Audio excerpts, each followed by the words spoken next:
Developing report out of New Orleans. The franchise is facing a critical crossroads with its secondary and a defensive icon. A rising star cornerback's market value is surging, while a legendary defensive end faces a jarringly low valuation. These internal fiscal pressures could force an immediate departure. Stay tuned for the full breakdown. Like and subscribe for more. We are tracking a developing situation in New Orleans that could fundamentally alter the complexion of the Saints' secondary heading into the next league year. Multiple sources indicate that cornerback Alontae Taylor has seen his market value skyrocket following a season where he showcased elite versatility, particularly as a blitzer from the slot.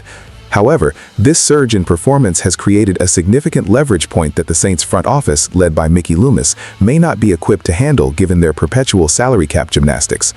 The reality in the building is stark. When you look at the numbers, New Orleans is once again navigating a tight fiscal landscape, and Taylor's camp is well aware of the rising premium placed on defensive backs who can impact the quarterback. Taylor isn't just a cover corner. His ability to disrupt the backfield has put him in a different tax bracket, one that aligns with the top-tier slot defenders in the NFL. From a strategic standpoint, the Saints have difficult decisions to make. They have invested heavily in the secondary over the years, but with other massive contracts on the books, retaining a rising star like Taylor might be a luxury they simply cannot afford.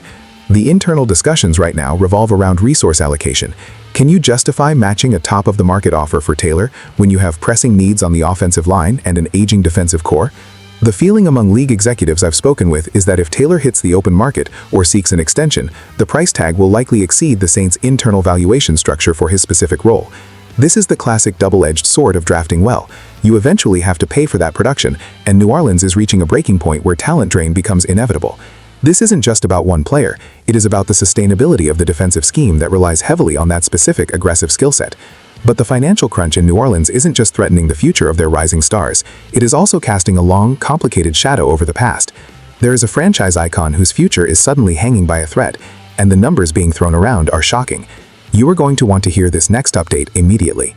We are shifting focus to one of the most significant storylines emerging from the Saints locker room, involving a player who has been the face of this franchise's defense for over a decade.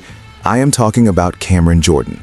The situation surrounding the all-time sack leader has reached a critical juncture. Market analytics and projections are now pegging his current value at approximately $2 million, a figure that is jarring when you consider his legacy and past production, but one that reflects the cold, hard data regarding age and recent statistical output. This valuation creates a massive dilemma for the front office. We are looking at a scenario where the emotional value of a franchise legend is colliding head-on with the ruthless efficiency required to manage an NFL roster. Sources indicate that the team is currently evaluating the financial viability of keeping Jordan at his current cap number versus the reality of his on-field contribution. The question being asked in the meeting rooms is not about what he has done in the past, but what he can guarantee for the future.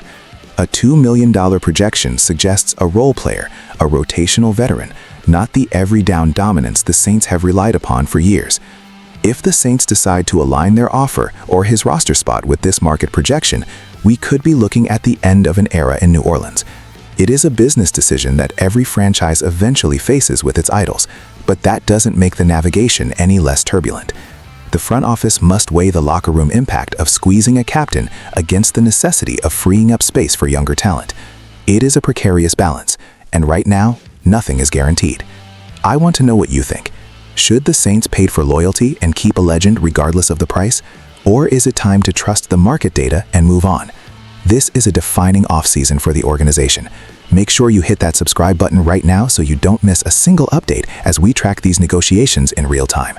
I'm Adam Schefter, and this is The Situation in New Orleans.